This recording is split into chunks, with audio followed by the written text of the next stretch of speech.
नमस्कार दोस्तों, कैसे हो आप लोग? स्वागत है आपका हमारे इस यूट्यूब चैनल पे। आज हम लोग स्टार्ट करने वाले हैं आरबीआई ग्रेड बी का मैनेजमेंट का बहुत ही इंपॉर्टेंट टॉपिक जिसका नाम है ऑर्गेनाइजेशनल चेंज। इस चैप्टर को मैं इंपॉर्टेंट इसीलिए कह रहा हूँ क्योंकि यहाँ से आपको सवाल देखने को मिले हैं प्रीवियस ईयर क्वेश्चन में, सब्जेक्टिव भी और ऑब्जेक्टिव भी, यानी कि डिस्क्रिप्टिव सवाल भी देखने को मिला है और एमसीक्यू बेस्ड क्वेश्चन भी देखने को मिला है। इसीलिए ये जो चैप्टर है ये बहुत ही क्रूशियल बन जाता है। सिर्फ एग्जाम पॉइंट ऑफ व्यू से ही नहीं, आपके रियल लाइफ में भी ये चैप्टर इंपॉर्टेंस रखता है। इस चैप्टर में हम लोग देखते हैं कि हम लोग चेंज को किस तरह से मैनेज करते हैं। तो हम लोग जानते हैं कि change is the only constant. हमारे जीवन में चेंज ही है जो होता ही रहेगा। चेंज कभी भी रुकता नहीं है। कोई भी चीज स्टैटिक नहीं रहता है, वो चेंज होता ही रहता है।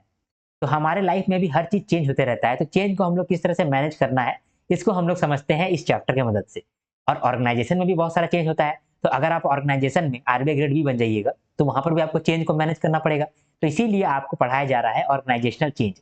कि ऑर्गेनाइजेशन में अगर चेंज हो जाता है तो उसको किस तरह से हम लोग को हैंडल करना है, किस तरह से उसको मैनेज करना है। ठीक है, तो ये ही है ऑर्गेनाइजेशनल चेंज का मेन मतलब। ठीक है, तो आज हम लोग स्टार्ट करते हैं। ये जो चैप्टर है ये 5 चार्ट में है। पांचों चार्ट को मैं जल्दी कवर करा दूंगा। ठीक है, ये है पार्ट 1। इस तरह से पार्ट 5 तक आएगा। जल्दी ही जल्दी मैं ये चैप्टर को कंप्लीट करा दूंगा आपका। ठीक है, स्टार्ट करते हैं। अब स्टार्ट करने से पहले मैं आपसे रिक्वेस्ट करना चाहता हूं कि आप एक लाइक मुझे दे दें। आपका एक लाइक मेरे वीडियो को लार्जर ऑडियंस देगा, समझे? तो एक लाइक दे दे मुझे ठाकुर, एक लाइक दे दे। ठीक है, मैं एक लाइक देने के लिए आपको 5 सेकंड देता हूं। 5, 4, 3, 2, 1, 0। ठीक है, हम लोग स्टार्ट करते हैं। आज हम लोग सबसे पहला चार्ट देखने वाले हैं। ये है हमारा पहला चार्ट जिसमें हम लोग डेफिनेशन देखेंगे, फिर कितने तरीके का चेंज होता है उसको देखेंगे, चेंज होने का क्या फीचर है उसको देखेंगे, चेंज क्यों होता है उसका कारण देखेंगे यानी कि फैक्टर्स देखेंगे। ठीक है, प्लान चेंज को किस तरह से हम लोग करना है वो देखेंगे और चेंज एजेंट कौन होता है वो देखेंगे। तो आज हम लोग बहुत सारा यहाँ पर दिख रहा है इन्फॉर्मेशन, तो वो इन्फॉर्मेशन को मैं कोशिश करूंगा कि आपको याद हो जाए। ठीक है, तो बिना किसी देरी के अब हम लोग स्टार्ट करते हैं। सबसे पहले देखते हैं डेफिनेशन क्या है ऑर्गेनाइजेशनल चेंज का।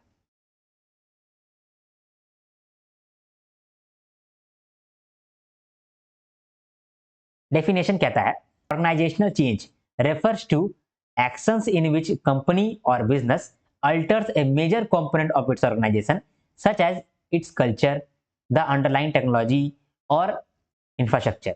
वो कहता है कि ऑर्गेनाइजेशनल चेंज क्या है? ये एक्शन है जिससे कंपनी जो है अपना मेजर कंपोनेंट में कुछ चेंज कर देता है।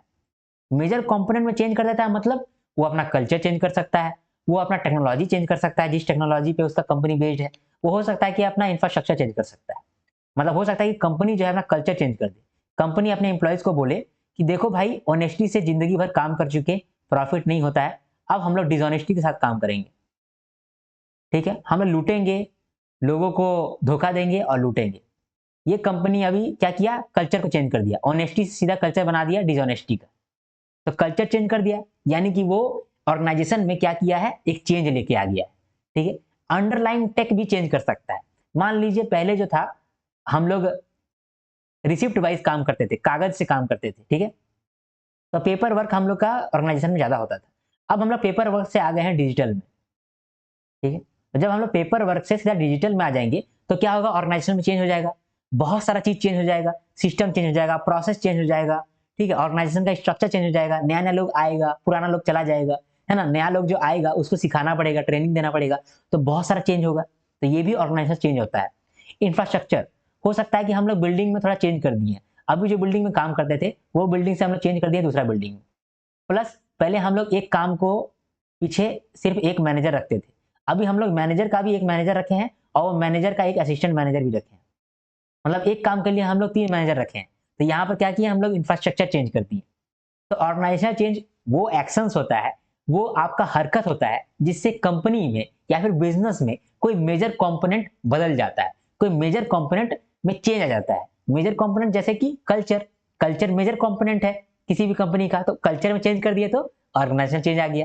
अगर टेक्नोलॉजी में चेंज कर दिए तो ऑर्गेनाइजेशन चेंज आ गया, अगर इंफ्रास्ट्रक्चर में चेंज कर दिए तो चेंज आ गया, ऑर्गेनाइजेशनल चेंज आ गया।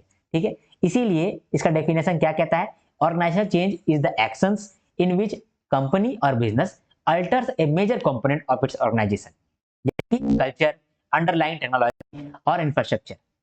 ठीक है, तो organisational change refers to actions in which company or business alters a major component of its organization. It may be culture, it may be underlying technology, or it may be infrastructure.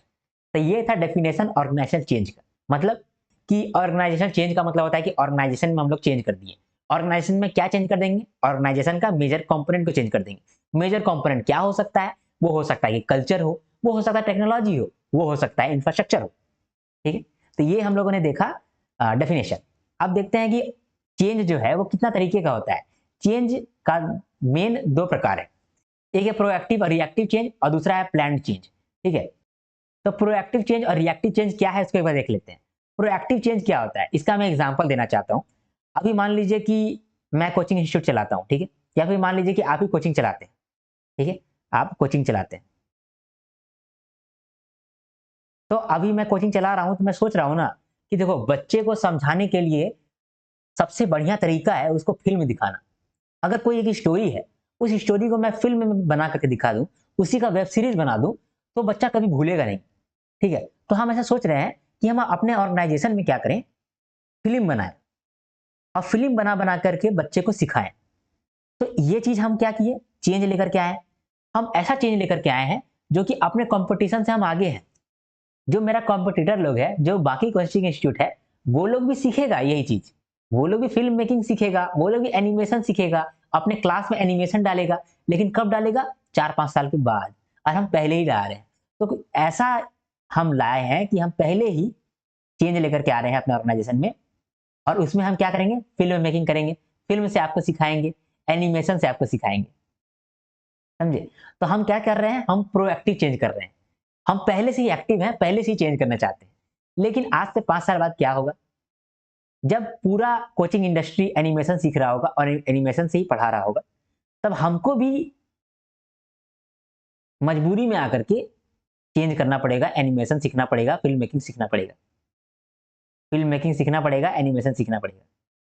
तो उसको हम लोग बोलेंगे reactive change. Reactive change का मतलब market को देख करके हम रिएक्ट होकर के चेंज किए हैं। आपने देखा होगा कि शुरुआत में क्या हुआ था ना, कि बहुत सारा कोचिंग इंस्टीट्यूट सीधा ऑनलाइन पढ़ाने लगा, सीधा सीधा ऑनलाइन पढ़ा रहा था। स्टार्टिंग ही ऑनलाइन से किया था। और उस समय क्या किया था, वो लोग प्रोएक्टिव था। वो लोग जानता था कि यूट्यूब में फेमस हो जाएंगे, टीचर लोग फेमस हो जाएगा। इसीलिए जो फिजिक्स वाला सब है, ये लोग क्या किया, ऑनलाइन ही शुरू किया। ऑफलाइन तो बाद में गया, पहले ऑनलाइन ही शुरू कर दिया। अनअकैडमी पहले ऑनलाइन ही शुरू कर दिया। ये लोग क्या था, ये लोग प्रोएक्टिव था। यहाँ पर आप एग्जाम्पल दे सकते हैं अनअकैडमी का। ये लोग क्या था, ये लोग पहले से प्रोएक्टिव था। फिजिक्स वाला, ये लोग पहले से ही प्रोएक्टिव था। ये लोग पहले से ही प्रोएक्टिव था, पहले से ही जानता था कि हम लोगों को चेंज करना है, तो वो लोग पहले से ही चेंज कर लिया। रिएक्टिव चेंज क्या हुआ, बाकी ऑर्गेनाइजेशन जो था, जो लोग सोचा कि यार देखो, अब हम लोग को रिएक्ट करना पड़ेगा क्योंकि सब कोई ऑनलाइन आ गया है। तो बाकी इंस्टीट्यूट 4-5 साल बाद ऑनलाइन आया। तो जब 4-5 साल बाद ऑनलाइन आया, तब वो रिएक्ट किया, चेंज को लिए रिएक्ट किया, और रिएक्ट करके चेंज लेके आया अपना ऑर्गेनाइजेशन में। तो इस तरह का जो चेंज होता है उसको बोलते हैं रिएक्टिव चेंज। ठीक है, तो ये तो क्या प्रोएक्टिव और रिएक्टिव चेंज। एक है प्लान्ड चेंज। जब आप जानते हैं कि हमको चेंज लेकर के आना है, और चेंज लाने से कुछ डिफिकल्टी आ सकता है, तो वो चेंज को आप प्लानिंग करके लाइएगा, अंधाधुंध तो चेंज लेकर के नहीं आइएगा। जैसे आप सोच लिए हैं, आप ये जान गए कि जिंदगी में अच्छा काम करके फायदा होता नहीं, आपको खराब काम करना पड़ेगा। मतलब आपको कस्टमर को लूटना पड़ेगा। ठीक है, कस्टमर को ऐसा मार्केटिंग में फंसाना पड़ेगा कि आप कस्टमर से मैक्सिमम बेनिफिट उठा सकें। आप उसको कचरा खिला दें और उसके बदले में पैसा ले लें। तो आप ऐसा चाहते हैं ना कि आप गंदा तरीके से मार्केटिंग करके पैसा उठाएं। समझे? तो ये तो आप अचानक से नहीं कर पाएंगे। क्यों नहीं कर पाइएगा? देखिए, आप शुरुआत से ऑनेस्टी से काम किए हैं, ठीक है, और ऑनेस्टी से आपको प्रॉफिट नहीं हुआ। लेकिन आपका पूरा जो कल्चर है वो ऑनेस्टी का कल्चर है। यहाँ पर एक मैनेजर से लेकर के एक चाय वाला जो चाय देने आता है, वो सब कोई क्या है, ऑनेस्टी से काम करता है। अब अचानक से आप क्या बोल रहे हैं कि अब हम लोग डिसऑनेस्टी के साथ काम करेंगे, हम लोग रूथलेस कंपटीशन बनेंगे, और ऐसा कंपटीशन बनेंगे जिसमें कि हम लोग एकदम मार्केट को तहस नहस कर देंगे। मार्केट का जो भी क्रीम है उसको हम लोग ले लेंगे, हम लोग डिसऑनेस्ट बनेंगे। तुरंत बन पाइएगा? नहीं। अगर आप बोल दीजिएगा कि आज से हम लोग डिसऑनेस्ट बनना है हम लोग, ठीक है, तो क्या होगा, आपका जितना भी इंप्लॉय है वो लोग पागल हो जाएगा। वो लोग सोचेगा यार इतना साल से ऑनेस्टी काम कर रहे थे, अभी बोला डिसऑनेस्टी। तो वो ठीक से ना ही डिसऑनेस्ट बन पाएगा और ना ही ठीक से ऑनेस्ट बन पाएगा। वो बीच में रह जाएगा, आपका काम ठप पड़ जाएगा। तो काम आपका ठप ना पड़े, इसके लिए आप जो चेंज लाना चाहते हैं, वो उसके लिए आप प्लानिंग करेंगे और धीरे, धीरे, धीरे चीज़ों को बदलेंगे, ठीक है? तो इसीलिए कहता है कि प्लान चेंज क्या होता है? It is an alteration that are made in the structure, technology, task and people. देखिए, चेंज हम लोग डायरेक्ट नहीं ला रहे हैं, चेंज पहले स्ट्रक्चर में ला रहे हैं, चेंज ला रहे हैं टेक्नोलॉजी में, चेंज ला रहे हैं टास्क में, चेंज ला रहे हैं पीपल में और धीरे-धीरे करके लाएँगे और मोटिवेट करेंगे लोगों को कि तुम लोग चेंज एक्सेप्ट करो। अगर चेंज एक्सेप्ट करेगा, तो उसको हम लोग रिवार्ड भी देंगे, समझे? तो प्लान चेंज हम लोग करते हैं। प्लान चेंज का क्या फ़ायदा होता है? देखो, प्लान चेंज का फ़ायदा ही फ़ायदा है। प्लान चेंज का वही फ़ायदा है जो चेंज का फ़ायदा होता है। चेंज क्यों करते हैं आप? ताकि आप प्रोडक्टिविटी बढ़ा लें। अभी मैं जहाँ पर पढ़ाई करता हूँ ना, मैं अभी घर में ही हूँ, तो घर में मैं पढ़ाई नहीं कर पाता हूँ। घर में मैं आपको पढ़ा भी ठीक से नहीं पाता हूँ क्योंकि घर का बहुत सारा काम रहता है, घर का काम हमको करना पड़ता है। तो मैं क्या सोच रहा हूँ कि मैं अपने एनवायरनमेंट को चेंज कर लेता हूँ। मैं अपने घर को छोड़ करके एक दूसरा रेंट का घर पे रहूँगा, जहाँ पर मैं आपको पढ़ाऊँगा। तो मैंने क्या किया? चेंज किया। वो चेंज क्यों किया? प्रोडक्टिविटी बढ़ाने के लिए, अपना प्रोडक्टिविटी बढ़ाने के लिए, अपना वीडियो का क्वालिटी को एनहांस करने के लिए, अपना पढ़ाई की क्वालिटी को एनहांस करने के लिए, कस्टमर को सैटिस्फाई करने के लिए, आपको सैटिस्फाई करने के लिए, आपको बेटर कंटेंट ला कर देने के लिए, ठीक है? फिर टेक्नोलॉजी चेंज करने के लिए। हम जहाँ पर अभी काम कर रहे हैं, वहाँ पर उतना टेक्नोलॉजी नहीं है, ठीक है? यहाँ पर मेरे पास उतना मशीन नहीं है जिससे कि हम फटाफट-फटाफट काम कर सकें। यहाँ पर मेरा एक ही लैपटॉप है, लेकिन अगर रेंट में रहेंगे, हम ना ऑफ़िस बनाएँगे तो 4-5 लैपटॉप लेके आएँगे, थोड़ा टेक्नोलॉजी को बदल देंगे। तो प्लान चेंज करके क्या करेंगे? टेक्नोलॉजी बदल सकते हैं, कॉम्पिटिशन को फेस कर सकते हैं, ठीक है? अगर हम लोग अपना चेंज करेंगे, तो हम लोग ये भी देखेंगे कि मेरा कॉम्पिटिटर क्या कर रहा है, मेरा कॉम्पिटिटर जो भी कर रहा है, उससे हम एक कदम आगे करेंगे। तो यहाँ पर प्लान चेंज क्या होगा? मेरा कॉम्पिटिशन से भी हम बढ़िया से निकल के आएँगे, मार्केट एक्सपैंड कर पाएँगे। हम जहाँ पर आज 1 वीडियो बना पाते हैं, वहाँ पर हम 4 वीडियो बना पाएँगे, अपना मार्केट को एक्सपेंड कर पाएँगे, ठीक है? तो चेंज करने से क्या फ़ायदा होता है? एक ऑर्गनाइज़ेशन जब चेंज करता है, तो उसको क्या फ़ायदा मिलता है? अपना प्रोडक्टिविटी बढ़ा लेता है, ठीक है? अगर एक ऑर्गनाइज़ेशन है, वो क्या कर रहा है? टेक्नोलॉजी को चेंज कर रहा है। पहले वो पेपर वर्क करता था, अब वो डिजिटल गया। जब डिजिटल गया तो प्रोडक्टिविटी बढ़ गया ना, फटाफट-फटाफट आपका वो काम होने लगा। जो काम पहले वो लिखता था पेपर में, उसके बाद वो डेटा को एंट्री करता था। अब तो वैसा काम नहीं करना पड़ेगा, डायरेक्ट डेटा एंट्री करेगा। अब अगर उसका डेटा एंट्री हो गया है, तो एनालाइज़ करने के लिए उसको दिक्कत नहीं करना पड़ेगा। एआई की मदद से उसको एनालाइज़ भी कर सकता है। चैट जीपीटी की मदद से वो एनालाइज़ भी कर सकता है। प्रोडक्टिविटी एनहांस हो गया, क्वालिटी एनहांस हो गया।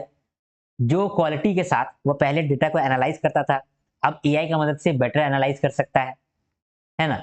और जल्दी-जल्दी डेटा को निकाल सकता है। कस्टमर सैटिस्फैक्शन, कस्टमर को जल्दी से जल्दी सर्विस दे सकता है। अगर कस्टमर का कंप्लेंट वो डायरेक्ट देख पाता है अपना सॉफ्टवेयर में, तो वो तुरंत ही उसको सॉल्व कर पाएगा। अब पहले क्या होता था कि पहले चिट्ठी में लिखता था कि मेरा ये प्रॉब्लम है, तो वो प्रॉब्लम को सॉल्व नहीं कर पाता था। अभी जो है कंप्लेन आता है ईमेल में, ईमेल चेक करता है, फटाक से सॉल्व हो जाता है, तो कस्टमर का सैटिस्फैक्शन बढ़ गया। टेक्नोलॉजी चेंज हो गया। टेक्नोलॉजी चेंज करने के लिए आपको प्लान चेंज लाना पड़ेगा ना, धीरे-धीरे करके चेंज लाएँगे तभी तो टेक्नोलॉजी चेंज होगा। मान लीजिए कि आप अचानक से 20 मशीन ऐसा लेकर के आ गए हैं, जो कि न्यू है, तो 20 मशीन को चलाने वाला आदमी भी नहीं है। अब आदमी को आप सिखाइएगा तब तक बहुत टाइम वेस्ट होगा, तो आप प्लान चेंज लेकर आइएगा। प्लान चेंज में क्या करिएगा कि पहले एक मशीन लेके आइएगा, नया वाला मशीन, 5 आदमी सीख लेगा, फिर दूसरा मशीन लेकर के आइएगा, फिर अगला 5 आदमी सीख लेगा, फिर तीसरा मशीन लेके आएगा, अगला 5 आदमी सीख जाएगा। धीरे-धीरे आप पूरा टेक्नोलॉजी को चेंज कर दिए और प्रॉब्लम नहीं हुआ, हर आदमी टेक्नोलॉजी को अडॉप्ट कर पाया। कॉम्पिटिशन भी आप फेस कर पाएँ और मार्केट को भी एक्सपेंड कर पाएँ, ठीक। तो ये तो फ़ायदा हो गया प्लान चेंज का, ठीक है। ये तो फ़ायदा हो गया आपका प्लान चेंज का। तो हम लोगों ने टाइप्स देख लिया और देख लिया डेफिनेशन। अब देखते हैं फीचर्स ऑफ ऑर्गेनाइजेशनल चेंज। देखिए, जब भी ऑर्गेनाइजेशन में चेंज होता है, तो कुछ गड़बड़ हो जाता है। क्या-क्या गड़बड़ होता है? It disturbs the old equilibrium. मतलब पहले जो लोग काम कर रहे होंगे, वो लोग हर काम को जानते होंगे, काम को सीखे हुए होंगे। तो अगर वो काम को सीखे हुए रहेंगे, तो आपको बार-बार सिखाने की ज़रूरत नहीं है। वो आराम से काम जानते हैं। वो पूरा सिस्टम जानते हैं कि सिस्टम कैसे काम करता है, तो वो लोग अपने आप हैंडल कर ले रहा है। आपको ज़्यादा उसके अंदर घुसना नहीं पड़ रहा है। लेकिन जब ऑर्गेनाइजेशन को आप चेंज डालिएगा, अगर आप टेक्नोलॉजी में चेंज लेकर के आए, आप मशीन को बदले हैं, तो मशीन को बदले हैं, तो आपको बार-बार लोगों को ट्रेनिंग देना पड़ेगा। आपको लोगों को सिखाना पड़ेगा, 2-3 महीना आपका जाएगा। तो जो पहले इक्विलिब्रियम सेट हो गया था, वो इक्विलिब्रियम टूट जाएगा। जो पहले से कंफर्ट ज़ोन बन गया था हर लोगों का, वो लोगों का कंफर्ट ज़ोन में टूट जाएगा। आपको भी बार-बार लोगों को गाइड करना पड़ेगा, बार-बार लोगों को डायरेक्शन देना पड़ेगा, बार-बार लोगों को समझाना पड़ेगा कि देखो ये मशीन इस तरह से काम करता है, ठीक है? तो जब ऑर्गेनाइजेशन चेंज होता है, तो ओल्ड इक्विलिब्रियम जो होता है वो डिस्टर्ब हो जाता है। दूसरा क्या होता है, चेंज हो सकता है कि होल ऑर्गेनाइजेशन में इम्पैक्ट डाल दे, या फिर हो सकता है कि कुछ पार्ट में इम्पैक्ट डाले। एग्जाम्पल के लिए मैं कहता हूं कि आप मार्केटिंग में चेंज लेकर के आए, ठीक। आप ये सोच लिए हैं कि देखो यार, हम लोग अब मार्केटिंग में चेंज करेंगे। पहले हम लोग टीवी में ऐड डालते थे ना, तो अब हम लोग ऑनलाइन जाएंगे।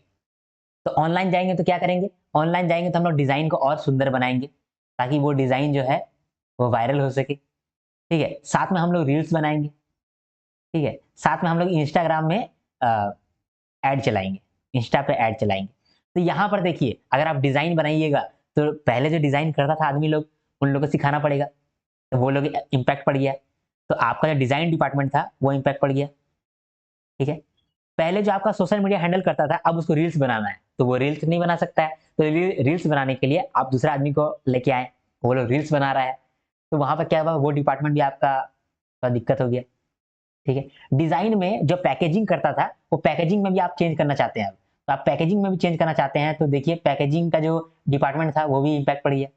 तो देखिए, कभी कभी ऐसा हो सकता है कि आपको बहुत ज्यादा चेंजेस लाना पड़े, और कभी कभी हो सकता है कि कम चेंजेस लाना पड़े। तो इसी तरह से आपका जो है ऑर्गेनाइजेशन में इम्पैक्ट भी पड़ता है, कभी कभी ज्यादा इम्पैक्ट पड़ जाएगा, कभी कभी कम इम्पैक्ट पड़ेगा, ठीक है। इसके बाद क्या कहता है कि ऑर्गेनाइजेशनल चेंज जो है वो कंटिन्यूअस प्रोसेस है। ऑर्गेनाइजेशन में जो चेंज है वो कंटिन्यूअस है। अरे भाई, ये कहने का जरूरत नहीं था।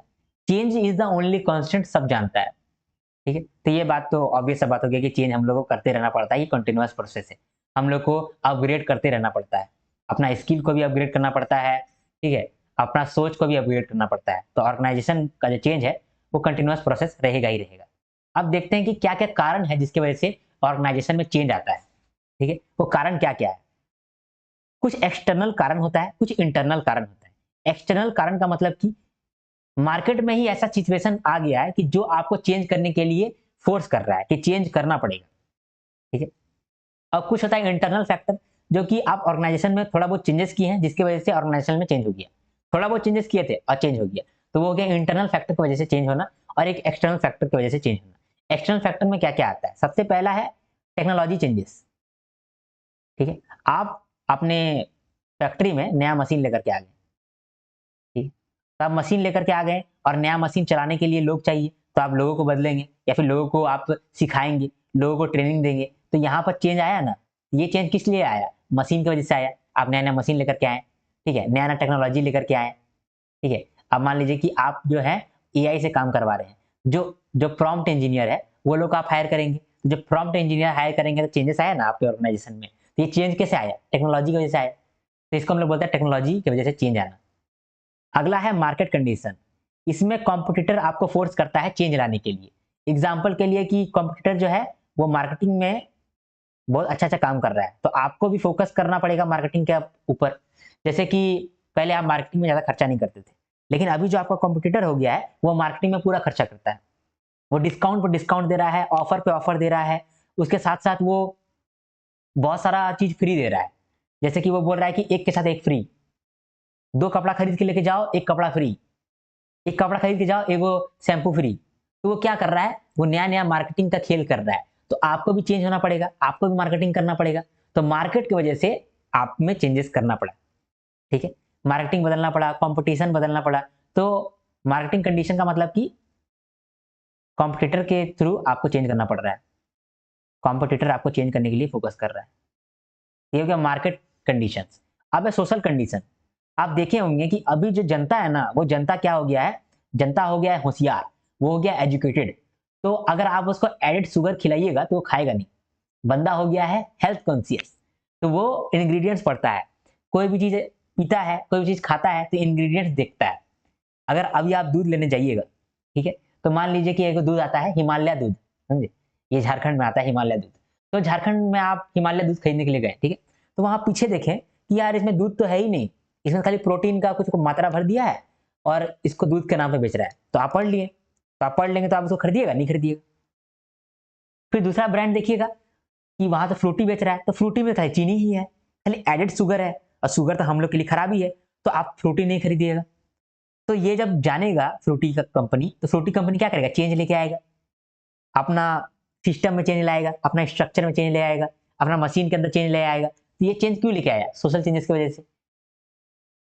आपका कंज्यूमर लोग का एजुकेशन बढ़ गया है, ठीक है, कंज्यूमर का एजुकेशन बढ़ गया है, इसकी वजह से चेंजेस लाना पड़ा। इस तरह के चेंजेस को बोलते हैं सोशल चेंजेस।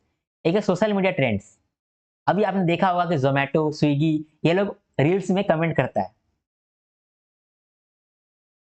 कि भूख लगी है तो मैं भिजवा देता हूँ खाना, ऑर्डर कर लो भाई। तो ये लोग क्या करता है, सोशल मीडिया का ट्रेंड के हिसाब से चलना चाहता है। इंडिया वर्ल्ड कप जीता तो सारा स्विगी, सारा ज़ोमैटो, स्विगी, ज़ोमैटो और क्या-क्या है इंस्टामार्ट, ये लोग भी ट्रेंड फॉलो किया। इंडिया वर्ल्ड कप जीता है तो उसको कांग्रेचुलेट किया, उसके लिए नया-नया ऑफर लेकर के आया। तो सोशल मीडिया ट्रेंड के साथ भी चलना पड़ता है। इसके लिए भी ऑर्गेनाइजेशन में चेंज होना पड़ेगा। हाँ जी। इंस्टाग्राम में वो नया-नया ट्रेंड्स पे फ़ोकस रहता है, जैसे अमूल। अमूल का आप देखेंगे, पहले मैं सिलीगुड़ी में रहता था, तो वहाँ पर मैं अमूल का पोस्टर देखता था। अमूल का पोस्टर बदलते ही रहता था। जैसे ही इंडिया वर्ल्ड कप जीता है, तो अमूल का पोस्टर बदल गया। वर्ल्ड कप के लिए आप बटर खाइए, वर्ल्ड कप के लिए अमूल कूल पीजिए, ऐसे करके वो ऐड दिखाने लगा, मार्केटिंग करने लगा। तो ये क्या था? सोशल मीडिया ट्रेंड के हिसाब से चला, तो इसके लिए वो चेंज करना पड़ा उसको। फिर पॉलिटिकल एंड लीगल चेंजेस। कभी-कभी क्या होता है कि पॉलिटिक्स चेंज होता है ना, तो ऑर्गेनाइजेशन भी अपने अंदर चेंज लेकर के आता है। एग्जाम्पल, जैसे ही नरेंद्र मोदी बना हमारा प्रधानमंत्री, तो क्या हुआ कि हमारे देश में बहुत सारा ऑर्गेनाइजेशन खुश हो गया। वो समझ गया कि यार अब ये जो है, ये बिज़नेस के लिए कुछ काम करेंगे, तो हम लोग का फ़ायदा ही होगा। अगर मान लीजिए कोई दूसरा प्रधानमंत्री बन जाता, एग्जाम्पल के लिए बन जाते हैं हम आर्यन, तो पॉलिटिकल चेंजेस हो गया, तो पॉलिटिकल चेंज हो गया, तो इससे क्या होगा, ऑर्गेनाइजेशन सोचेगा कि यार अब आर्यन बन गए हैं प्रधानमंत्री, हो सकता है कि ये बिज़नेस के लिए ज़्यादा काम ना करे, बिज़नेस को ज़्यादा इंसेंटिव ना दे, तो इसके लिए वो चेंजेस लेकर के आएगा। तो पॉलिटिकल रूल्स, रेगुलेशन इसके हिसाब से भी एक ऑर्गेनाइजेशन को चेंज लाना पड़ता है। तो ये भी है पॉलिटिकल और लीगल चेंजेस, ठीक है? तो ये सब चेंजेस जो हुआ, ये किसकी वजह से हुआ? मार्केट की वजह से हुआ, एक्सटर्नल फैक्टर की वजह से हुआ। अब हम लोग देखते हैं इंटरनल फैक्टर की वजह से क्या होता है। चेंज इन मैनेजमेंट पर्सनल और change in strategy. Management personal बदल गया है, मतलब कि हम मैनेजर को बदल दिए हैं, और जो नया मैनेजर आया है, वो आया है बहुत स्ट्रिक्ट। पहले जो मैनेजर था ना, वो इतना स्ट्रिक्ट नहीं था, लेकिन अभी जो मैनेजर आया है वो स्ट्रिक्ट है। तो वो अपने हिसाब से काम करवाता है। जब वो अपने हिसाब से काम करवाएगा, तो बहुत सारा एम्प्लॉयी लोग को थोड़ा डर लगेगा, वो लोग का काम करने का तरीका बदल जाएगा। तो यहाँ पर ऑर्गेनाइजेशन का चेंज हुआ कि नहीं? अभी एग्जाम्पल के लिए अभी गौतम गंभीर बन गया है हेड कोच टीम इंडिया का। तो टीम इंडिया का हेड कोच बन गया है गौतम गंभीर, और गौतम गंभीर है स्ट्रिक्ट। इससे पहले राहुल द्रविड़ था हेड कोच, तो वो थोड़ा-सा था लीनिएंट, लेकिन अब जो बन गया है गौतम गंभीर, ये थोड़ा-सा स्ट्रिक्ट। तो अब स्ट्रिक्ट है, तो यहाँ पर क्या होगा कि वो जो काम करने का तरीका है, वो जो कल्चर है, वो बदल देगा, है ना? वो बदल देगा ऑर्गेनाइजेशन में कल्चर। तो यहाँ पर क्या हो गया, ऑर्गेनाइजेशन में चेंज हो गया। तो ये भी एक कारण है ऑर्गेनाइजेशन में चेंज होने का। अब दूसरा कारण है डेफिशिएंसी इन एक्जिस्टिंग ऑर्गेनाइजेशन या फिर स्ट्रक्चर। ठीक है? अब मान लीजिए कि स्ट्रक्चर में गड़बड़ था पहले से ही, ऑर्गेनाइजेशन में गड़बड़ था। पहले मैनेजर को सिर्फ 1 साल का ही मौका मिलता था। 1 साल का ही मौका मिलता था, उसका स्पैन था 1 साल का। 1 साल ही वो रोल निभाता था, फिर मैनेजर चेंज हो जाता था। तो अब इसमें हम लोग चेंज किए हैं, और चेंज करके क्या किए हैं, मैनेजर को हम लोग 5 साल का मौका देते हैं अब। तो यहाँ पर हम लोग क्या किए, चेंज किए। तो ये चेंज क्यों आया? कुछ ऑर्गेनाइजेशन का स्ट्रक्चर में गड़बड़ी था, उसको हम लोग ठीक करने के लिए चेंज लेके आए। तो इसकी वजह से भी चेंज आता है। तो ये सब था कारण जिसकी वजह से हम लोग चेंज लेकर के आते हैं। ठीक है? अब चेंज तो हो गया, तो चेंज को मैनेज करना आसान नहीं होता है। चेंज को मैनेज करने में हालत खराब हो जाता है। जो भी आपके ऑर्गेनाइजेशन में नया-नया बंदा आया है, वो लोग काम कर रहा है, वो लोग हो सकता है कि आपका ऑर्गेनाइजेशन में एक स्टेबिलिटी बना दे, हो सकता है कि ना बनाए, ठीक है? तो चेंज को हैंडल करना बहुत ज़रूरी होता है। तो चेंज को हम लोग कैसे हैंडल करते हैं? चेंज को हैंडल करने के लिए एक आदमी को हम लोग पकड़ के लाते हैं, या फिर एक आदमी को पकड़ते हैं और उसको बना देते हैं चेंज एजेंट। बोलते हैं कि देखो तुम है चेंज एजेंट, तुम क्या करेगा, तुम चेंज को फैसिलिटेट करेगा, तुम चेंज को ठीक मैनर में कंप्लीट करवाएगा। अब कैसे कंप्लीट कराएगा, इसके बारे में तुम सोचो। तुम सोचो कि तुम चेंज को किस तरह से लेकर के आएगा, जिससे कि चेंज स्मूथली हो सके, ऑर्गेनाइजेशन में ज़्यादा इम्पैक्ट ना पड़े, ऑर्गेनाइजेशन में ज़्यादा इम्पैक्ट ना पड़े, चेंज स्मूथली अंडरटेक हो पाए, इसके लिए तुम सोचो, विचार करो, और फिर इम्प्लीमेंट करना अपना विचारों को। ठीक है? तो इसके लिए आप एक आदमी को पकड़ के लाएँ, जिसको आप नाम दे दिए चेंज एजेंट। चेंज एजेंट कौन होता है? ऐसा आदमी होता है, ऐसा पर्सन होता है who initiate change in the organisation. यहाँ बीच गलत लिख दिया है मैंने, यहाँ पर हु होगा। These are the person who initiate change in the organisation. Organisation में चेंज लेकर के आता है, ऐसा आदमी को हम लोग चेंज एजेंट कहते हैं। ठीक है? तो एक्सटर्नल चेंज एजेंट भी हो सकता है, इंटरनल चेंज एजेंट भी हो सकता है। तो अब हम लोग देखते हैं एक्सटर्नल चेंज एजेंट को और इंटरनल चेंज एजेंट को एग्जाम्पल से देखेंगे ताकि आपको चीज याद रहे। ठीक है, एक चीज हम लोग समझ गए हैं कि चेंज एजेंट क्या होता है। ऐसा एजेंट जो चेंज को फैसिलिटेट करता हो, ऐसा एजेंट जो चेंज को स्मूथली कराता हो, चेंज को इफेक्टिव कराता हो। तो ऐसा एजेंट को ना हम लोग एक्सटर्नल तरीके से हायर कर सकते हैं या फिर इंटरनली किसी को पकड़ सकते हैं। मतलब और ना, मतलब अपना ऑर्गेनाइजेशन में किसी एक आदमी को पकड़ लिए, ठीक है। तो एक मान लीजिए एक एम्प्लॉय को पकड़ लिए जिसको टेक्नोलॉजी के बारे में नॉलेज था, ठीक, उसको भी पकड़ सकते हैं हम लोग, या फिर बाहर से किसी को एक्सपर्ट को बुला सकते हैं। तो बाहर से हम किसी एक्सपर्ट को बुलाएं, ठीक है। अब एक एक्सपर्ट है जिसका नाम है मनीष। ये मनीष क्या करता है, ये अलग अलग ऑर्गेनाइजेशन में जाता है और वहां पर टेक्नोलॉजी सेटअप करता है, और टेक्नोलॉजी सेटअप करता है और लोगों को सिखाता भी है।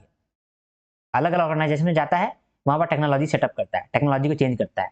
जैसे कि कंप्यूटर सेटअप करता है, बहुत सारा कंप्यूटर वहां पर सेट करता है, ठीक है। कंप्यूटर में प्रोग्राम को इंस्टॉल करता है, सॉफ्टवेयर डालता है, और वो सॉफ्टवेयर का नॉलेज देता है एम्प्लॉइज को, यानी कि ट्रेनिंग करा देता है। 2-4 दिन का ट्रेनिंग करा देता है। आदमी को चुनता है कि ये एम्प्लॉय जो है, ये लोग को हम ट्रेनिंग देंगे, उसको ट्रेनिंग दे देता है प्रोग्राम का, ठीक है। प्रोग्राम का ट्रेनिंग दे देता है कि इस तरह से तुमको प्रोग्राम को चलाना है, इस तरह से तुमको प्रोग्राम को हैंडल करना है, ठीक है। तो क्या होता है कि चेंज हो गया, ऑर्गेनाइजेशन में चेंज हो गया, नया नया कंप्यूटर आ गया, आदमी लोग कंप्यूटर चलाना सीख गया, और कंप्यूटर में जो जो प्रोग्राम है उसको हैंडल करना सीख गया। तो यहाँ किसका फायदा हो गया, ऑर्गेनाइजेशन का फायदा हो गया ना। एक एक्सपर्ट जो बाहर से आया था, एक एक्सपर्ट जो बाहर से आया था, वो क्या किया, टेक्नोलॉजी सेटअप कर दिया, प्रोग्राम डाल दिया, प्रोग्राम को ट्रेनिंग भी कर दिया। अब कभी कभी जो प्रॉब्लम होता है उसमें वो रिकमेंड कर देता है कि देखो, अगर तुमको लग रहा है कि प्रोग्राम ठीक से काम नहीं कर रहा है तो उसको अपडेट कर लो, वहां जाकर के अपडेट कर लेना, समझे। तो ये काम कौन कर रहा है, ये काम कर रहा है एक आउटसाइड का एक्सपर्ट। तो एक आउटसाइडर जो है, जो कि एक प्रोफेशनल है, ये क्या कर रहा है, ये सेटअप कर रहा है, ये चेंज को फैसिलिटेट कर रहा है। तो ये थोड़ा एक्सपेंसिव होगा, क्योंकि अगर आप एक एम्प्लॉय को ये काम करने के लिए रखते तो एम्प्लॉय को आप सैलरी तो देते ही है, एक्स्ट्रा पैसा नहीं देना पड़ता। लेकिन अभी मनीष को आपको एक्स्ट्रा पैसा देना पड़ेगा, इसीलिए ये जो है एक्सपेंसिव होता है। ये सिर्फ आउटलाइन करता है। देखिए, ये टेक्नोलॉजी सेटअप किया, प्रोग्राम का ट्रेनिंग दिया, उसके बाद अब सिर्फ ये सेटअप कर रहा है, ये सिर्फ रिकमेंड कर रहा है, सिर्फ कॉल करके बोल रहा है कि अब ये कर लो, अब ये कर लो, अब ये कर लो, ठीक है। लेकिन अगर इंटरनल आदमी रहता, एक कोई इंप्लॉय रहता, तो कोई प्रॉब्लम आने पे वो काम भी कर रहा होता, सब कुछ हैंडल भी कर रहा होता, ठीक है। अब जो एक्सपर्ट है ये रिकमेंड करेगा, लेकिन जो इंटरनल आदमी होगा वो काम भी कर रहा होता। इंटरनल आदमी इकोनॉमिकल होता है। क्यों इकोनॉमिकल होता है, क्योंकि इसको सैलरी तो मिल ही रहा है, आपको एक्स्ट्रा पैसा देना नहीं है, ठीक है। इंप्लॉय जो है वो अनलिमिटेड काम कर सकता है, लेकिन मनीष क्या करेगा, 2 दिन में आकर के कंप्यूटर सेटअप करेगा, ट्रेनिंग देगा, चल जाएगा, तो लिमिटेड पीरियड के लिए काम करेगा। लेकिन जो इंटरनल एजेंट है वो अनलिमिटेड काम करेगा, जितना महीना तक काम कर सकता है। इंटरनल एजेंट प्रोफेशनल तो नहीं होगा, लेकिन फिर भी इसको नॉलेज होगा, ये इनसाइडर होगा, ठीक है। तो ये आप समझ गए एक्सटर्नल चेंज एजेंट क्या होता है और इंटरनल चेंज एजेंट क्या होता है। अगर आपसे पूछा जाए कि role of internal change agent क्या होगा या फिर role of external change agent क्या होगा, तो आप क्या बोलिएगा, बोलिएगा कि एक्सटर्नल चेंज एजेंट जो होता है वो एक्सपर्ट एडवाइस देता है, उसके पास बहुत सारा एक्सपीरियंस है, क्योंकि बहुत जगह वो काम कर चुका है, बहुत जगह वो चेंज को मैनेज कर चुका है। तो हम लोग में भी वो एक्सपीरियंस दिखाएगा। वो डिवोटेड रहेगा, जितना देर के लिए वो ऑर्गेनाइजेशन में रहेगा वो मेरा ऑर्गेनाइजेशन के बारे में ही सोचेगा।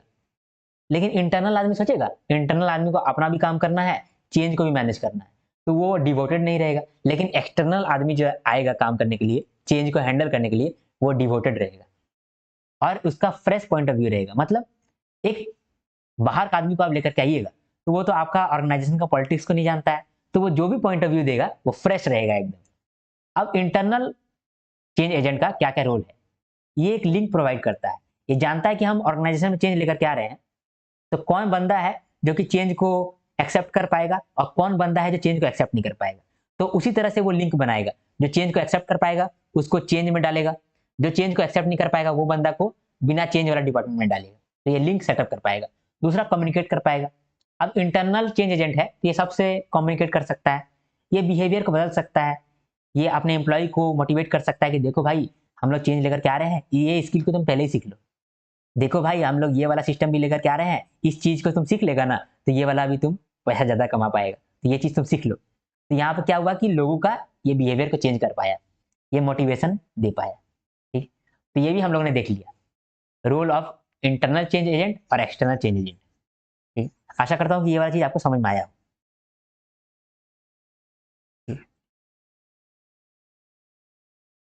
अब देखते हैं प्लान चेंज जो हम लोग करने वाले थे, अब प्लान चेंज जो इतना इंपॉर्टेंट हो गया था, उसका क्या प्रोसेस होता है।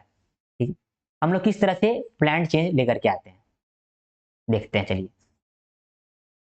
प्रोसेस ऑफ प्लान चेंज, देखिए प्लान चेंज का क्या प्रोसेस है। इस प्रोसेस को समझने से पहले ना मैं आपको एक एग्जांपल दूंगा। एग्जांपल क्या, ये रियल लाइफ एग्जांपल है, मेरे साथ घटा है, इसीलिए मैं आपको एग्जांपल देता हूँ।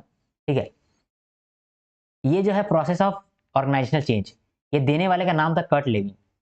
तो हमको ऐसा लगता है कि कर्ट लेविन ये सिर्फ नाम बता दिया है, ये चेंज को आदमी पहले से ही करता है।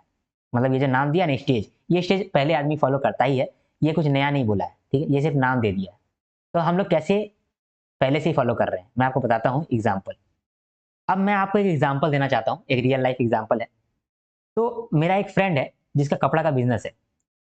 तो ये जो बिजनेस है उसका आज का नहीं है, ये 25 साल पहले का ही बिजनेस है। ये बिजनेस उसका पापा चलाते थे, उसका पापा बिजनेस चलाते थे कपड़ा का। ठीक है, तो कपड़ा का इसका एक फैक्ट्री है जहाँ पर वो लोग कपड़ा को बनाता है, समझे। तो यहाँ पर कपड़ा का फैक्ट्री है, यहाँ पर बहुत सारा मशीन है। ठीक है, ये मशीन सब क्या करता है, कपड़ा बनाता है, फिर कपड़ा को बनाता है, फिर उसको प्रिंट करता है। एक प्रिंटिंग मशीन है, ठीक है, एक टेक्सचर मशीन है, समझे, जो शायद स्मूथ करता है, स्मूदनर है, समझे। तो बहुत सारा मशीन रखा है ये लोग अपना फैक्ट्री में। तो फैक्ट्री में ये लोग बहुत सारा मशीन रखा है। तो ये जो है ये कहानी है 2017 का, 2017 का ये कहानी है। इस समय क्या हुआ कि मेरा दोस्त बड़ा हो गया, तो मेरा दोस्त गया फैक्ट्री में, वो फैक्ट्री में काम करने लगा। तो वो देखा कि यार ऑनलाइन अगर जाएंगे, ऑनलाइन मार्केट में अगर सामान बेचेंगे तो फायदा होगा। अभी सिर्फ हम लोग झारखंड का मार्केट में बेचते हैं, अभी झारखंड में हम लोग ऑफलाइन मार्केट रखे हैं। ठीक है, ऑफलाइन मार्केट रखे हैं, तो यहाँ पर हम लोग का प्रॉफिट ज्यादा नहीं होता है। लेकिन अगर हम लोग ऑनलाइन मार्केट चला जाए तो हम लोग का बहुत फायदा होगा। उसका रीजन ये है कि झारखंड में हम लोग का बहुत डिस्ट्रीब्यूटर पैसा खा लेता है। ऑनलाइन में ये प्रॉफिट देखा, तो ऑनलाइन में प्रॉफिट देखा तो ये सोच रहा है क्या करा जाए। तो ये सोच रहा है कि ऑनलाइन में लेकर जाने के लिए हम लोग को चेंज करना पड़ेगा, अपने फैक्ट्री के अंदर कुछ चेंजेस डालना पड़ेगा। ठीक, तो इसका मतलब ये क्या किया, सबसे पहले ये चेंज का सोचा कि चेंज हमको लाना पड़ेगा। ये आइडेंटिफाई किया नीड फॉर चेंज। ये क्या किया, आइडेंटिफाई किया नीड फॉर चेंज। ठीक है, अब ये सोच रहा है कि क्या चीज चेंज करेंगे। हम लोग ऑफलाइन से ऑनलाइन आने आ रहे हैं, तो हम लोग ये तो समझ गए कि चेंज करना पड़ेगा, लेकिन चेंज में हम लोग को क्या करना पड़ेगा। तो ये जाना कि कुछ मशीन है जो कि पुराना हो गया है, उसको हम लोग को नया लाना पड़ेगा, कुछ एडवांस मशीन खरीदना पड़ेगा। ठीक है, अब ऑनलाइन जा रहे हैं तो वेबसाइट बनाने वाला को पकड़ना पड़ेगा, वेबसाइट बनाने वाला को लाना पड़ेगा अपने ऑर्गेनाइजेशन में। ठीक है, फिर कस्टमर केयर को बुलाना पड़ेगा, कस्टमर केयर के लिए नया नया आदमी को रिक्रूट करना पड़ेगा। ठीक, तो ये समझ गया कि इतना चीज में हम लोगों को चेंजेस लाना पड़ेगा, इतना काम हम लोग को एक्स्ट्रा करना पड़ेगा। तो यहाँ पर क्या किया, वो एलिमेंट चेक कर लिया जिसमें उसको चेंज लाना था, डिटरमाइन कर लिया एलिमेंट्स टू बी चेंज्ड। ठीक है, अब वो प्लान कर रहा है कि किस तरह से हम नया मशीन खरीद सकते हैं, कहाँ से हमको नया मशीन खरीदना है, कहाँ हमको नया मशीन मिलेगा, ये एडवांस मशीन हमको कहाँ मिलेगा। वेबसाइट हमको बनाना है, तो वेबसाइट हमको किस तरह का बनाना है, क्या हमको ऐप बनाना है या फिर सिर्फ हमको वेबसाइट बना के काम चलाना है। ठीक है, फिर कस्टमर के लिए भी ये आदमी रिक्रूट कर रहा है, तो सोच रहा है कि किस तरह का आदमी को हम रिक्रूट करें, क्या सोशल मीडिया वाला आदमी को रिक्रूट करें या फिर पुराना जमाना का एक्सपीरियंस आदमी को हम रिक्रूट करें। तो वो प्लान कर रहा है कि किस तरह से हम चेंज को लेकर के आएंगे। ठीक है, ये क्या किया, प्लानिंग किया है, कहाँ मिलेगा मशीन, कहाँ मिलेगा एडवांस मशीन, किस तरह का हम लोग वेबसाइट लेकर के आएंगे, सोशल मीडिया किस तरह का होगा, एक्सपीरियंस किस तरह का होगा, फिर कितना दिन के लिए हम लोग ये चेंज लेकर के आएंगे, कितना दिन में चेंज होगा, चेंज के लिए कितना दिन लगेगा, कितना दिन लगेगा जिसमें चेंज हो जाएगा। तो ये हम लोग प्लानिंग कर रहे हैं। तो सबसे पहले क्या किया, ये चेंज को आइडेंटिफाई किया, तो आइडेंटिफाई किया द नीड फॉर चेंज, फिर क्या किया, डिटरमाइन किया एलिमेंट्स टू बी चेंज, कौन कौन सा एलिमेंट को चेंज करना है। उसके बाद प्लानिंग किया कि किस तरह से चेंज करना है। ठीक है, अब जब प्लानिंग कर दिया तो वो चेंज फोर्स को एनालाइज करेगा। चेंज फोर्स का मतलब कि चेंज करना चाहिए कि नहीं करना चाहिए। इतना करने के बाद है ना वो थोड़ा डर गया था कि इतना कुछ चेंज करेंगे कहीं जो बना बनाया बिजनेस है वो खराब ना हो जाए, तो वो डर गया। वो मेरे पास आया, समझे, और मेरे दोस्त लोग के पास आया। मैं दोस्त लोग उसको बोला कि देखो भाई, तुम जो चेंज कर रहा है, तुम गलत नहीं कर रहा है, तुम सही ही कर रहा है। चेंज का कुछ फायदा होने वाला है तुमको। फायदा क्या होगा? फायदा ये होगा कि तुमको मार्केट एक्सेस मिलेगा, ज्यादा मार्केट जा पाएगा तुम, मार्केट का एक्सेस मिलेगा। सिर्फ मार्केट का एक्सेस नहीं, तुम सोशल मीडिया से और ज्यादा तुम प्रॉफिट कमा सकता है, तो प्रॉफिट मार्जिन बढ़ जाएगा। ठीक है, तुम ज्यादा प्राइस में भी तुम बेच सकेगा अपना सामान।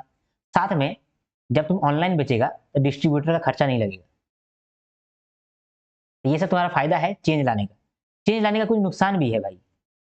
नुकसान क्या है कि बहुत दिनों का जो तुम्हारा एम्प्लॉय था, लॉयल एम्प्लॉय, वो हो सकता है कि तुमको छोड़ के चला जाए।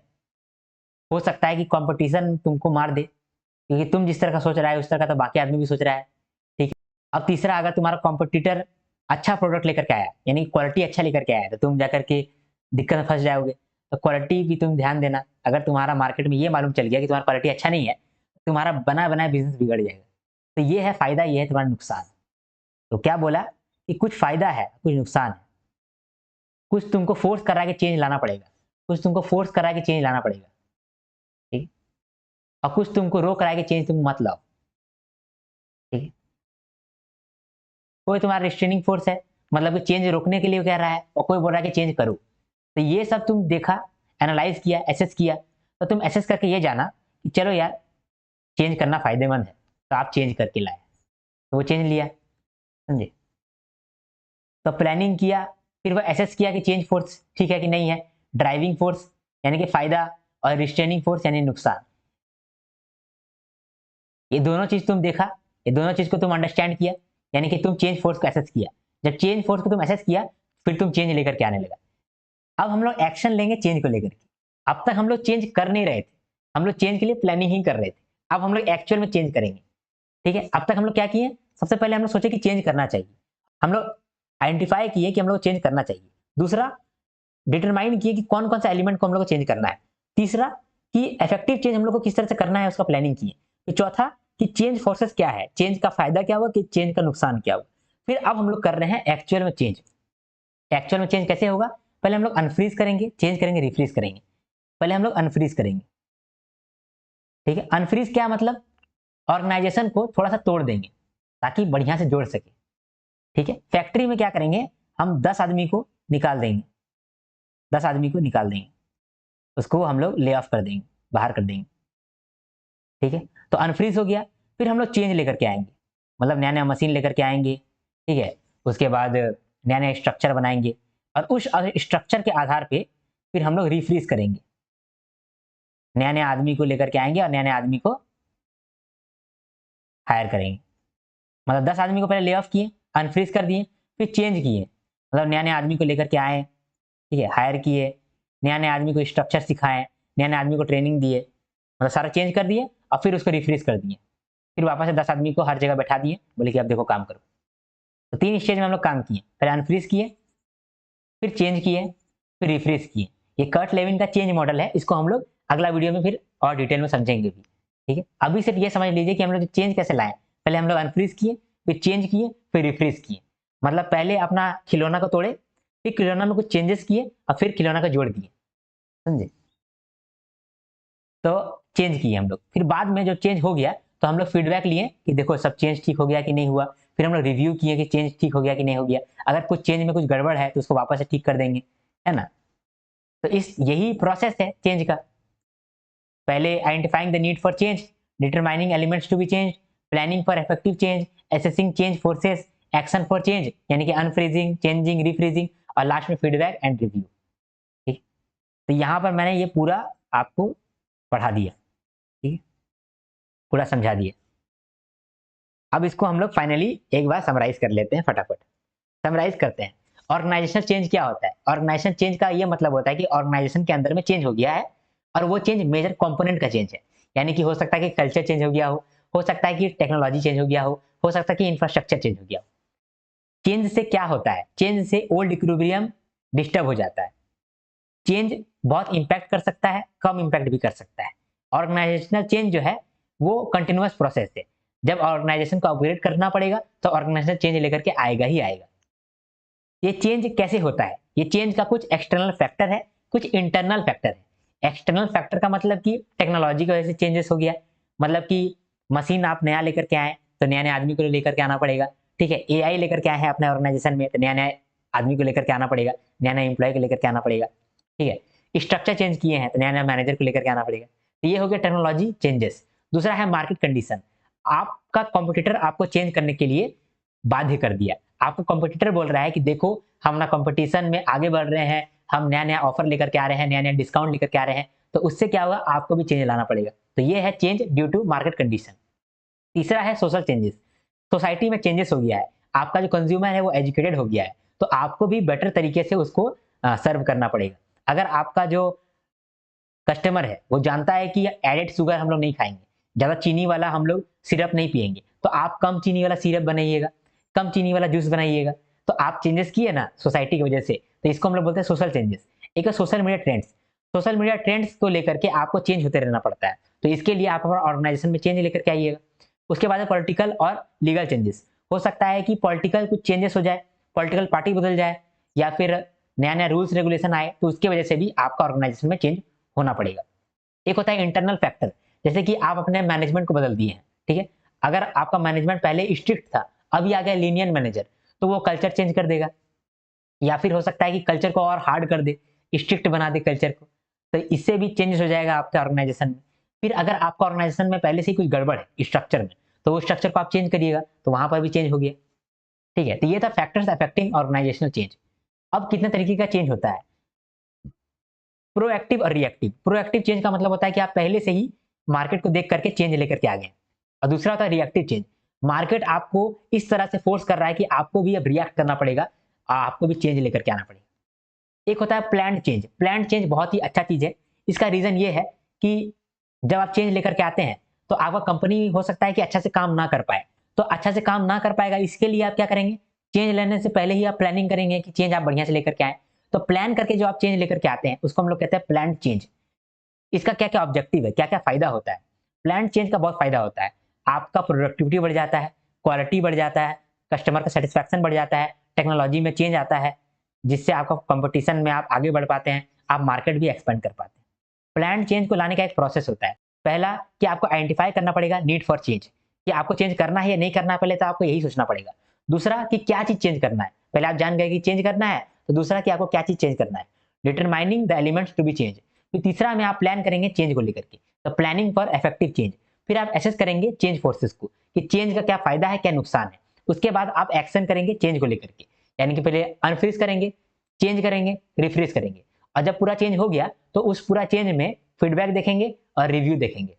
ठीक, ये है प्रोसेस प्लान चेंज का। ठीक है, प्लान चेंज में क्या होता है कि आप चेंज के लिए अपने लोगों को मोटिवेट करते हैं, उन लोग को रिवॉर्ड भी देते हैं। अब चेंज एजेंट क्या होता है, जब आपके ऑर्गेनाइजेशन में चेंज होगा तो वो ऑर्गेनाइजेशन में चेंज को हैंडल करने के लिए आप किसी आदमी को पकड़ते हैं। हो सकता है कि आप किसी इंप्लॉय को पकड़े, या फिर हो सकता है कि आप एक्सटर्नल आदमी को हायर करें। तो एग्जाम्पल के लिए मैं कहता हूं कि अगर टेक्नोलॉजी में आपको चेंजेस लाना पड़ेगा, तो टेक्नोलॉजी एक्सपर्ट को आपको चुनना पड़ेगा, क्योंकि एक चेंज एजेंट हो जाए, चेंज को मैनेज करे। तो एग्जाम्पल के लिए आप मान लीजिए कि बाहर के एक आदमी को पकड़ के लाए जिसको बहुत नॉलेज था टेक्नोलॉजी का, वो बहुत सारा ऑर्गेनाइजेशन में टेक्नोलॉजी चेंजेस किया है, तो आप उसको बुलाएं। वो क्या किया, आपके ऑर्गेनाइजेशन में टेक्नोलॉजी सेट किया, कंप्यूटर सेट किया, सॉफ्टवेयर सेट किया, और सॉफ्टवेयर का ट्रेनिंग भी दे दिया। तो वो एक्सटर्नल चेंज एजेंट हुआ जो कि चेंज फैसिलिटेट किया। वो आउटसाइडर था, प्रोफेशनल था, उसके बाद वो लिमिटेड पीरियड के लिए काम किया। वो रिकमेंड करेगा कि देखो अगर कोई प्रॉब्लम हो जाएगा तो ऐसे करना, तुमको इस तरह से काम करना है, तो रिकमेंड किया। ठीक है, ये थोड़ा एक्सपेंसिव होगा क्योंकि आप बाहर से किसी को लेकर के आए हैं जिसको पैसा देना पड़ेगा। एक होता है इंटरनली आप किसी को पकड़ लिए हैं और उसको बोले हैं कि तुम ही चेंज को हैंडल करो, तुमको टेक्नोलॉजी का ज्यादा नॉलेज है, तो तुम टेक्नोलॉजी को यहाँ पर लेकर के आओ ऑर्गेनाइजेशन के अंदर। तो वो क्या किया, वो लेकर के आया, सब कुछ सिखाया। और वो जब सबको सिखाया कि इस तरह से तुमको प्रोग्राम को हैंडल करना है, सॉफ्टवेयर को चलाना है, तो ये क्या होगा, ये एक्सपेंसिव नहीं होगा, क्योंकि आप इसको तो पहले से सैलरी देते ही है, तो इसको आपको सैलरी देना नहीं पड़ेगा एक्स्ट्रा। फिर ये इनसाइडर है, तो ये क्या होगा कि ये लिंक बना करके रखेगा, सबको हैंडल करके रखेगा, सबको मोटिवेट करता रहेगा, सबको कन्विंस कर पाएगा, एक कम्युनिकेशन कर पाएगा, है ना। और ये अनलिमिटेड आपका काम करते रहेगा। जो एक्सटर्नल आदमी था वो काम करके चला गया था, ये इंटरनल आदमी तो हमेशा आपके साथ है, वो आपको हमेशा गाइड करते रहेगा, है ना। तो role of internal change agent अगर आपसे पूछा जाए तो इंटरनल चेंज एजेंट लिंक बनाता है, कम्युनिकेशन बनाता है, मोटिवेट करता है एम्प्लॉय को, एम्प्लॉय का बिहेवियर को चेंज करता है, जो एम्प्लॉय चेंज को रोकता है उसको भी उसका बिहेवियर को चेंज करता है। एक्सटर्नल चेंज एजेंट का क्या रोल होता है? वो एक्सपर्ट एडवाइस देता है, वो फ्रेश पॉइंट ऑफ व्यू देता है, वो डिवोटेड रहता है, पूरा एक्सपीरियंस के साथ काम करता है। ठीक है, तो ये हम लोगों ने देख लिया पूरा इस चार्ट को। आशा करता हूं कि ये आपको समझ में आया हो। अगर आपको समझ में आया हो तो आप एक लाइक जरूर दे दें मुझे, एक लाइक दे दें मुझे ठाकुर। मेरा बस चले तो मैं आपसे एक लाइक छीन के ले लूं, लेकिन मैं अभी रिक्वेस्ट ही कर सकता हूं आपको। तो मेरा ये रिक्वेस्ट रहेगा कि आपको मेरा वीडियो अगर पसंद आता है और आपको मेरा वीडियो लगता है कि फायदेमंद है, और अगर आपके पास टाइम भी है, तो आप एक लाइक जरूर दीजिए। लाइक करने में आपको समय नहीं जाएगा। ठीक, तो अगर आपको मेरा वीडियो पसंद आया तो लाइक करिए, मेरे वीडियो को शेयर भी कर सकते हैं, और सब्सक्राइब करके रखिए मेरे चैनल को, आपको फायदा होगा इन फ्यूचर। पीआईबी के वीडियोज लेकर के आऊंगा मैं, और जीए मिसलेनियस को भी मैं कवर कराऊंगा, तो आपको फायदा ही होगा, इसीलिए आप सब्सक्राइब करके ही रखिए। बहुत सारा मैंने स्ट्रेटजी वीडियो लेकर के आया है, तो वो स्ट्रेटजी वीडियो आप जरूर देखिए, उसको आप इग्नोर मत करिएगा। वो बहुत ही रिसर्च करने के बाद है, प्रीवियस ईयर क्वेश्चन का रिसर्च करने के बाद है वो स्ट्रेटजी वीडियोस, तो उसको आप इग्नोर मत करिए, उसको जरूर देखिएगा। ठीक है, टेलीग्राम का चैनल का नाम है कुमार रैन टेलीग्राम, वहां से आपको सारा नोट्स अवेलेबल है, वहां पर आप एक्सेस कर सकते हैं। कोई भी डाउट होता है तो इस इंस्टाग्राम आईडी में आप जाकर मुझे डीएम कर सकते हैं, वहां पर मैं आपको रिप्लाई दे देता हूँ, वहां पर मैं आपका डाउट को सॉल्व कर देता हूँ। अदरवाइज आप कमेंट करें, कमेंट में भी आपको रिप्लाई मिलेगा, कमेंट में भी मैं आपका डाउट को क्लियर कर सकता हूँ। ठीक है, कमेंट करिए, कमेंट में मैं बहुत खुश होता हूँ, आपका एक पॉजिटिव कमेंट मेरा पूरा दिन बना देता है। तो अब हम लोग नेक्स्ट वीडियो में मिलेंगे, तब तक के लिए हर हर महादेव, शंभू शंकर, टाटा।